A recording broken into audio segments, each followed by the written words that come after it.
하나님 말씀 보도록 하겠습니다. 오늘 우리에게 주신 하나님 말씀은 갈라디아서 2장 20절의 말씀입니다. 갈라디아서 2장 20절의 말씀. 찾으셨으면 우리 한 목소리로 한 절 말씀인데요, 한 목소리로 함께 합독하시겠습니다.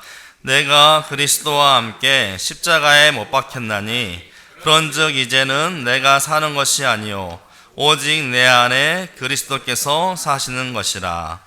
이제 내가 육체 가운데 사는 것은 나를 사랑하사 나를 위하여 자기 자신을 버리신 하나님의 아들을 믿는 믿음 안에서 사는 것이라. 아멘. 네, 오늘은 나는 죽고 예수로 사는 삶이라는 제목으로 하나님의 말씀 전하겠습니다. 광고 시간에 말씀드렸듯이 어제 우리 교회에서 교회학교 겨울 1일 성경 캠프를 진행했습니다. 사실 올해 표를 정하고 또 실천 목표로 교회학교 회복을 정했는데 가장 바라고 기대하면서도 한편으로 가장 걱정이 되는 일이 바로 교회학교 회복이었습니다. 그러면서 정말 1일 성경 캠프에 얼마나 많은 아이들이 올 것인가, 참여할 수 있을 것인가, 잔치를 한다고 했는데 아무도 안 오면 이것을 어떻게 해야 되나, 나름 이제 걱정이 많이 되었습니다. 물론 그래도 이제 어떻게든 해야겠지만 아무튼 기대와 걱정이 이제 교차했습니다. 그런데 여러분, 어땠을 것 같습니까? 너무나 여러분 은혜롭게 잘 마쳤습니다. 예. 보시면 이렇게 사진 엄청 많이 있는데요, 제가 밴드 그 사진첩에 올려놨으니까 시간 되실 때 한번 참고하시기 바랍니다. 어린 아이들부터 해가지고 초중고까지 이제 무려 14명의 우리 어린 아이들이 함께 참석을 했습니다.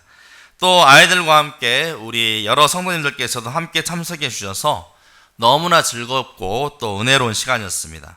어제 날씨도 너무나 이제 완연한 봄날 같이 너무나 날씨도 좋고요. 또 오랜만에 교회에서 막 아이들이 뛰놀고 웃고 장난치고 즐거워하는 모습에 정말 생기가 넘치는 그런 시간이었습니다. 그냥 보고만 있어도 너무나 행복하다라는 그런 마음이 들었습니다. 그래서 원래 다 마치면 이런 풍선도 떼고 그래야 되는데 좀 더 분위기를 더 느껴보자 우리가 그래가지고 이렇게 좀 남겨놨습니다. 아이들만이 줄 수 있는 그런 에너지, 아이들만이 이렇게 줄 수 있는 그런 생기가 있는 것 같습니다. 그래서 보고만 있어도 배부른 그런 시간이었습니다. 그리고 이제 우리 교육부 담당하시는 이제 김미신 목사님도 얼마나 이렇게 진행을 잘 하시는지요. 제가 예전에 소개할 때 말씀드렸죠. 어린이 전도협회 강사랑 노회 행사 이런 거 많이 하셨다고. 역시 베테랑답게 너무나 잘 진행해 주셨고, 또 여러 교회학교 선생님들과 또 스텝으로 섬기시는 분들, 또 식당 봉사, 정말 우리 식당은 정말 맛있는 것 같습니다. 정말 맛있게 식사를, 또 간식과 점심을 준비해 주신 권사님들, 그리고 처음부터 끝까지 이제 아이들과 함께 어울려 주시고 기도해 주시고 함께 해 주신 장로님, 권사님, 또 모든 성도님들께 너무나 감사드리고 너무나 즐겁고 은혜로운 시간이 되었습니다. 정말 안 했으면 어쩔 뻔 안 했으면 어쩔 뻔했을까, 그런 말이 절로 나오는 시간이었습니다. 우리 교회를 다녔던 아이들이 또 많이 나와서 그런지 저는 처음 하면 되게 어색할 줄 알았어요. 이게 좀 어떻게 잘 진행이 될 것인가, 그리고 과연 얼마나 올까, 잘 진행이 될까 걱정이 많았는데 너무 자연스러운 거예요. 너무 자연스럽게 너무 잘 진행이 되고, 그래서 너무나 행복한 시간이었습니다. 그래서 마음 같아서는 오늘까지 하루 말고 이틀간 계속했으면 좋겠다라는 생각이 들었는데요. 앞으로도 여러분 정말 우리 드림교회 교회학교가 정말 주님의 은혜 가운데 놀라운 부흥의 역사를 이룰 수 있도록 여러분 기도해 주시고 또 힘써 주시기 바랍니다. 우리 수고하신 모든 분들을 위해서 다시 한번 뜨거운 박수 한번 부탁드리겠습니다. 네, 어린 아이들과 이야기를 하다 보면 때때로 어른들의 고정관념, 어른들의 생각과는 전혀 다른 그런 독특한 생각을 할 때가 많이 있는데요. 한 번은 주일학교 공과공부 시간에 여러분 있었던 일이라고 합니다. 주일학교 그 공과공부 시간에 그 담당하시는 반 선생님이 아이들에게 이제 구원에 대해서 또 하나님의 나라, 천국에 대해서 설명하기 위해서 아이들에게 질문을 했다는 거예요. 천국에 가려면 어떻게 해야 되는지 아는 친구. 그랬더니 어떤 아이가 바로 번쩍 손을 들더라는 거예요. 그래서 야, 저는 전도사님 말씀을 잘 들었는 것 같구나 해가지고 물어봤다는 거예요. 뭐냐고. 그랬더니 그 아이가 뭐라고 했을까요? 천국에 가려면 죽어야 돼요. 천국에 가려면 죽어야 된다라고 말했답니다. 그렇습니다, 여러분. 물론 우리가 죽어야 천국에 갈 수 있겠지만 이 땅 가운데서도 우리가 하나님의 나라인 천국을 맛볼 수 있는, 살아갈 수 있는 그런 놀라운 비결이 있는데, 그것은 바로 오늘 설교 제목인 나는 죽고 예수로 사는 삶이 있습니다. 성경에 보면 참으로 여러분 역설적인 진리가 많이 나오는데요. 이렇습니다. 마태복음 16장 25절에 누구든지 제 목숨을 구원하고자 하면 잃을 것이요, 누구든지 나를 위하여 제 목숨을 잃으면 찾으리라. 또 마태복음 20장 26절과 27절에 누구든지 크고자 하는 자는 너희를 섬기는 자가 되고 너희 중에 누구든지 으뜸이 되고자 하는 자는 너희의 종이 되어야 하리라. 또 여러분, 우리가 아는 요한복음 12장 24절 말씀에 내가 진실로 진실로 너희에게 이르노니 한 알의 밀이 땅에 떨어져 죽지 아니하면 한 알 그대로 있고 죽으면 많은 열매를 맺느니라. 그런데 여러분, 정말로 이 자연의 모습을 보면 이 말씀이 전혀 틀리지 않다는 것을 우리는 볼 수 있습니다. 특히 추운 겨울이 지난 후에 봄날이 되어서 이처럼 다시 싹트고 잎을 틔우는 이 자연의 모습을 보고 있노라면 참으로 놀라운 경이로움을 느끼게 됩니다. 지난 겨울 낙엽도 모두 지고 그저 앙상한 뼈와 같은 나뭇가지만 남은 채로 다 죽은 듯 보였던 그 나무가, 얼어붙은 듯 보였던 그 나무가 봄과 함께 다시 잎이 돋아나고 놀라운 생명력을 다시금 드러내기 때문입니다. 여러분, 우리가 보듯이 나무는 계속해서 자기 잎사귀를 붙들고 있지 않습니다. 시간이 흘렀는데 계속 끝까지 자기 잎사귀를 고수하면서 붙들고 있지 않는다는 거예요.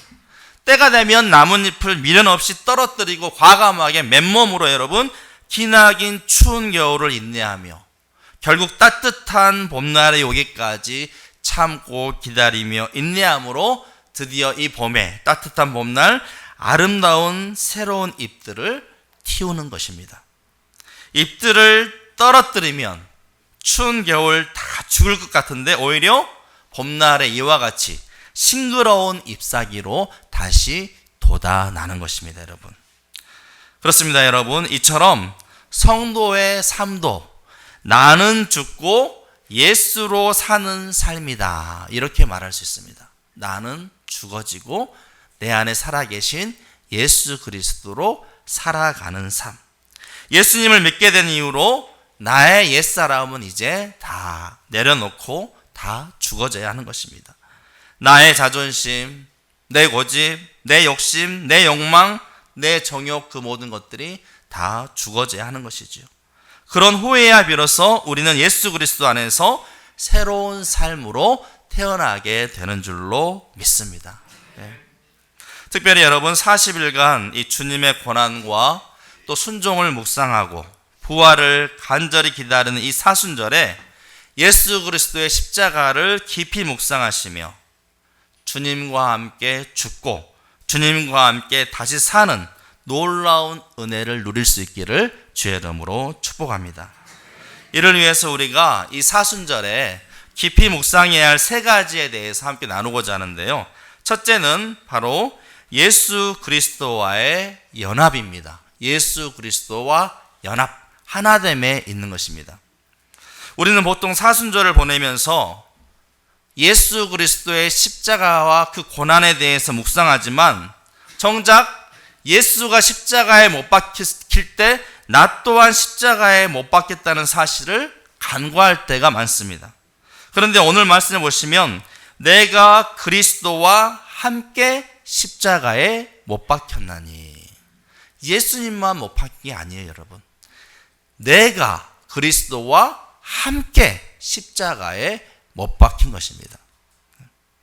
즉 예수님만 십자가에 달려 죽으신 것이 아니라 예수께서 십자가에 달려 죽으실 때 나 또한, 나의 옛사람 또한 예수님과 함께 십자가에 못 박혀 죽은 것입니다. 여러분, 우리가 특별히 십자가와 구원에 대해서 알아야 할 두 가지 원리가 있는데요. 바로 대표와 연합의 원리, 이 두 가지입니다. 대표와 연합의 원리.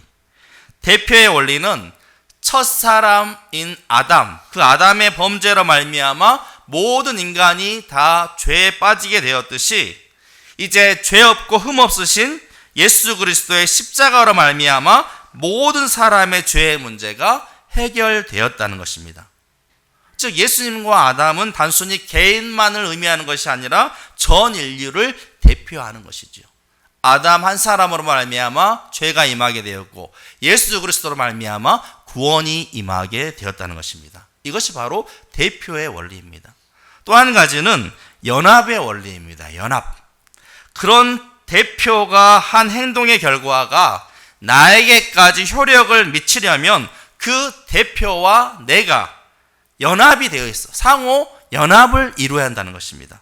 즉 우리는 믿음으로 말미암아 예수님과 영적인 연합함을 이룸으로 말미암아 예수님의 죽음과 부활에 함께 동참하고 이로 말미암아 구원함을 받고 의인이라 칭함을 얻게 되었다는 것입니다.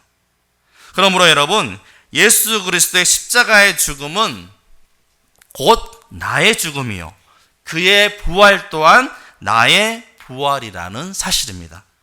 예수 그리스도와 내가 하나로 온전한 연합을 이루게 된 것입니다. 그렇지 않고서는 결코 우리는 부활의 영광을 또한 함께 누릴 수가 없는 것이죠.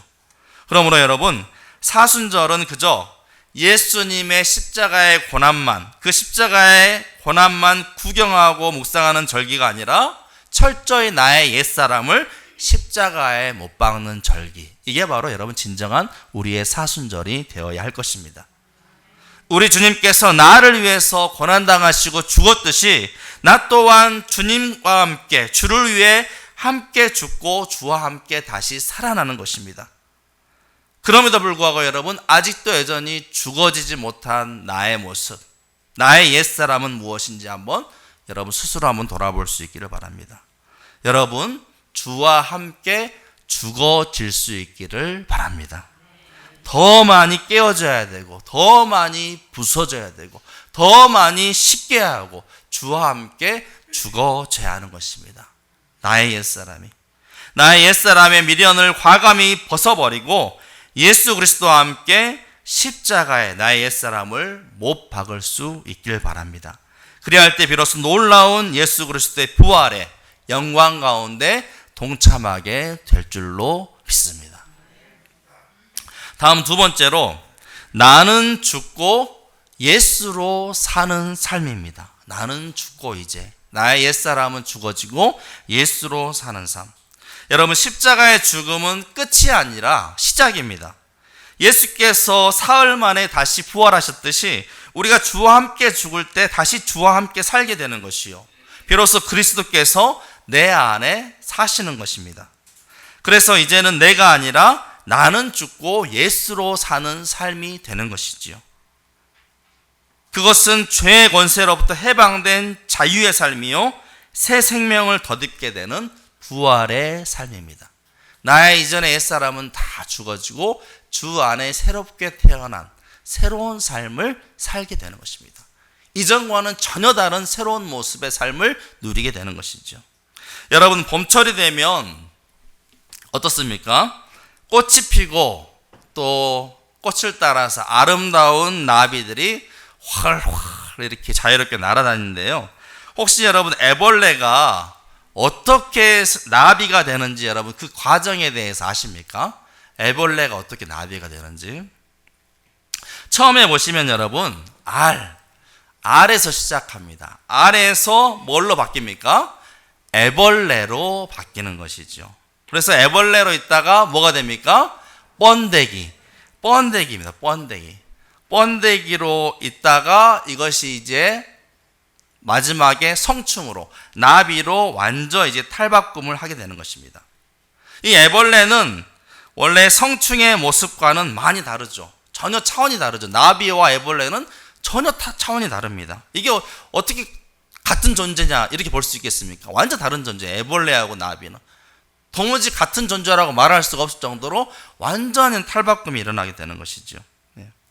그러니까 여러분, 이 애벌레가 번데기 상태에 있을 때 어떻게 하냐면 자신의 몸을 완전히 녹여서 성충의 몸을 만든다고 합니다. 여러분, 번데기에 들어갔을 때 여러분 그 번데기 한번 막 이렇게 까보고 이렇게 해보신지 모르겠지만 그것이 처음에는 번데기로 있지만 시간이 지나면 그게 다 뭐가 될까요? 다 녹아져 가지고 그 안에 액체예요. 액체로 있는 거예요. 액체로. 그래가지고 과학자들이 실험을 해봤는데 그 액체에서 뭔가를 좀 빼버리면 나중에 나비가 제대로 안 되는 거예요.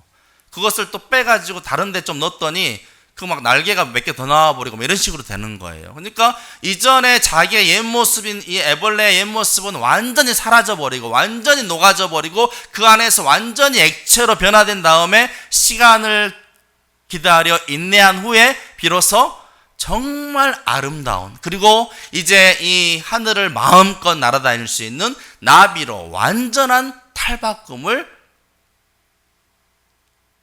일으키게 된다는 것이죠, 여러분.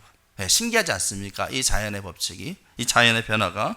이것이 이제 여러분 전문 용어로 완전 탈바꿈이라고 합니다. 완전 탈바꿈. 예전에 우리가 배울 때는 이것을 뭐라고 했냐면 완전 변태라고 했습니다. 말이 좀 이상하지만 완전히 변화되는 거죠. 완전 변태. 지금 용어가 바뀌었는데 완전 탈바꿈, 완전 탈바꿈을 갖게 됐다는 것이죠. 그러니까 여러분, 우리가 주님 안에서 완전히 새로운 삶으로 태어나기 위해서는 이 번데기의 과정과 같은, 즉 철저히 죽어지는, 철저히 녹아지는, 나의 옛사람이 완전히 죽어지는 과정을 반드시 거쳐야 한다는 것입니다. 그래야 할 때 비로소 애벌레에서 아름다운 나비로, 하늘을 훨훨 날아다니는 아름다운 나비로 바뀌듯이 흉악한 죄인에서 하나님의 의로운 자녀로 다시 아름답게 태어나게 된다는 것입니다. 여러분, 사실 원래 십자가에서 죽어야 할 사람은 누구입니까? 나입니다. 나. 예수님이 아니라, 죄 없으신 예수님이 아니라 죄 많은 내가 십자가에 달려 죽었어야 했습니다. 하지만 긍휼의 그 풍성하신 주님께서 나를 대신하여 친히 십자가에 달리사 나의 모든 죄를 대속해 주셨습니다. 때문에 이제는 그 예수 그리스도를 믿음으로 말미암아, 그 예수님과 함께 죽고 다시 삶으로 말미암아 이제 더 이상 옛사람의 모습으로 사는 것이 아니라 그 주님의 은혜 가운데 새롭게 거듭난 사람으로 정말 주님의 자녀다운 삶을 살아가야 하는 것입니다. 결국엔 여러분, 그런데 우리 자기 자신이 죽어지지 못하면 우리는 결국 예수님을 죽일 수밖에 없는 것입니다. 내가 죽어져야지. 그렇지 않고 내가 죽어지지 않으면 우리는 여전히 예수 그리스도를 십자가에 못 박을 수밖에 없다는 것입니다. 내가 죽어져야 하는 것입니다. 내가 죽어지지 않으면 결코 내 안에 예수님께서 다시 사실 수가 없습니다. 자기가 모든 일의 중심에 있기 때문에 상대를 용납하거나 양보할 수 없을 뿐만 아니라 예수님의 뜻마저도 꺾고 마는 것이죠. 그것이 곧 예수 그리스도와 함께 십자가에 못 박히지 않은 나, 자아가 여전히 살아있는 나의 모습, 죄 문제의 핵심인 것입니다. 그래서 결국 여러분, 하나님이 아니라, 하나님의 뜻이 아니라 내 생각에 옳은 대로 사는 것, 이것이 바로 우리의 속사람인 자아가 만들어가는 일입니다. 요즘처럼 모든 것이 나를 중심으로 돌아가는 세태에서 자기 생각대로 사는 것이 어쩌면 소신 있고 줏대 있는 당당한 삶일 수도 있습니다. 그렇게 보일 수도 있습니다. 하지만 성경은 분명히 말합니다. 자기 생각에 옳은 대로 행하는 것을 죄라고. 하나님의 뜻이 아닌 자신의 생각이 옳다고 얘기하는 것이 바로 죄입니다. 그래서 계속된 죄악의 악순환이었던 이 사사기의 마지막 말씀이 뭐라고 합니까? 그때 이스라엘의 왕이 없으므로 사람이 각기 자기 소견에 옳은 대로 행하였더라. 어떤 원로 목사님 한 분이 여러분 은퇴하신 다음에 이런 말을 남겼다고 합니다. 자신이 평생 목회하면서 자신의 집을 팔아서 바친 그런 교인도 보았고 자기 땅을 팔아서 바친 그런 교인도 보았지만 자기 성질 뽑아서 바친 교회는 한 사람도 못 봤다. 이런 말을 했다고 합니다. 웃으며 가볍게 한 말씀이지만 참으로 여러분 새겨 들어야 할 말이라고 생각합니다. 사랑하는 성도 여러분, 고린도후서 5장 17절은 분명히 우리에게 이렇게 말씀하십니다. 그런즉 누구든지 그리스도 안에 있으면 새로운 피조물이라. 이전 것은 지나갔으니 보라 새 것이 되었도다. 여러분 계속해서 여러분 옛사람, 옛자, 옛 모습에 안주하려 마시고 여러분 과감히 주와 함께 죽을 수 있기를 바랍니다. 애벌레가 번데기의 과정 거쳐서 아름다운 나비가 되어 전혀 다른 새로운 모습으로 완전히 탈바꿈하여서 이 하늘을 아름답게 날아오르듯이 여러분 주와 함께 죽으시고 다시 주와 함께 부활하심으로 말미암아 영광스러운 하나님의 백성으로 하나님의 자녀된 삶을 살아가시기를, 더 이상 죄의 종이 아니라 전능하신 하나님의 자녀로 거룩한 백성으로 천국 시민이 된 영광스러운 삶으로 살아갈 수 있기를 주의 이름으로 축복합니다. 세 번째로는 주님의 사랑을 깊이 묵상하는 여러분 사순절이 되시길 바랍니다. 오늘 본문 하반절에 보시면 이제 내가 육체 가운데 사는 것은 나를 사랑하사 나를 위하여 자기 자신을 버리신 하나님의 아들을 믿는 믿음 안에서 사는 것이라. 나를 사랑하사 나를 위하여 자기 자신을 버리신, 십자가는 여러분 바로 나를 향한 주님의 사랑입니다. 사순절은 곧 나를 향한 주님의 사랑을 깊이 묵상하는 시간입니다. 특별히 로마서 5장에 보시면 우리를 향한 하나님의 사랑에 대해서 세 가지로 여러분 기록하고 있는데요. 먼저 5장 6절에 보시면 우리가 아직 연약할 때에 기약대로 그리스도께서 경건하지 않은 자를 위하여 죽으셨도다. 또 로마서 5장 8절의 말씀 유명하죠. 우리가 아직 죄인 되었을 때에, 우리가 여러분 아직 죄인 되었을 때 그리스도께서 우리를 위하여 죽으심으로 하나님께서 우리에 대한 자기의 사랑을 확증하셨느니라. 또한 로마서 5장 10절에 우리가 아직 원수 되었을 때, 우리가 아직 원수 되었을 때 그의 아들의 죽으심으로 말미암아 하나님과 화목하게 되었은즉 화목하게 된 자로서는 더욱 그의 살아나심으로 말미암아 구원을 받을 것이니라. 즉 우리가 아직 연약할 때, 우리가 아직 죄인 되었을 때, 우리가 아직 원수 되었을 때 주님은 우리를 대신하여 십자가에 달려 죽으심으로 말미암아 우리에게 놀라운 구원의 은혜를 허락하여 주셨다는 것입니다. 그 사랑과 은혜를 깊이 묵상하는 사순절 될 수 있기를 주의 이름으로 축복합니다. 그렇습니다, 여러분. 그 사랑과 생명을 내어주신 하나님의 아들을 믿는 그 믿음 안에서 사는 것, 그것이 죄와 사망의 권세에서 해방된 자유로운 그리스도인의 삶인 것입니다. 그래서 이제는 나 대신에 예수 그리스도, 율법 대신에 믿음으로 사는 것이고 과거의 옛사람 대신에 변화된 새 사람의 삶을 살아가는 것입니다. 이제 말씀을 마치고자 합니다. 사랑하는 성도 여러분, 우리는 주님의 은혜가 아니고서는 단 한순간도 살 수 없는 연약한 죄인임을 결코 잊지 마시기 바랍니다. 우리의 죄를 대신하여 십자가에 달리사 우리의 모든 죄를 대속하여 주신 그 사랑과 은혜만을 붙들 수 있기를 바랍니다. 그래서 율법적으로 어떤 나의 행위와 나의 의로움, 나의 자아가 중심이 되는 그런 신앙생활이 아니라 나의 자아는, 나의 옛사람은 십자가에 철저히 못 박고 철저히 죽어지고 이제는 나를 구원하여 주신 그 주님의 사랑과 은혜만을 붙들고 살아가는 삶이 되시길 바랍니다. 율법이 아니라 은혜 가운데 거하는 삶이 되시기를 주의 이름으로 축복합니다. 특별히 이번 사순절 기간 동안에는 나를 사랑하사 나를 위해서 아낌없이 자신을 내어주신 그 예수 그리스도의 사랑을 깊이 묵상하며 이제 우리 또한 그 사랑의 마음을 가지고 아직 그 사랑을 알지 못하는 여전히 죄악된 옛 생활에 옛 사람에 머물러 있는 그 한 영혼 한 영혼을 긍휼히 여기는 마음을 가지고 사랑으로 섬김으로 그들을 구원의 길로 인도하는, 그리하여서 하나님을 기쁘시게 하는, 그리하여 영광스러운 부활의 아침을 맞이할 수 있기를 주의 이름으로 축복합니다.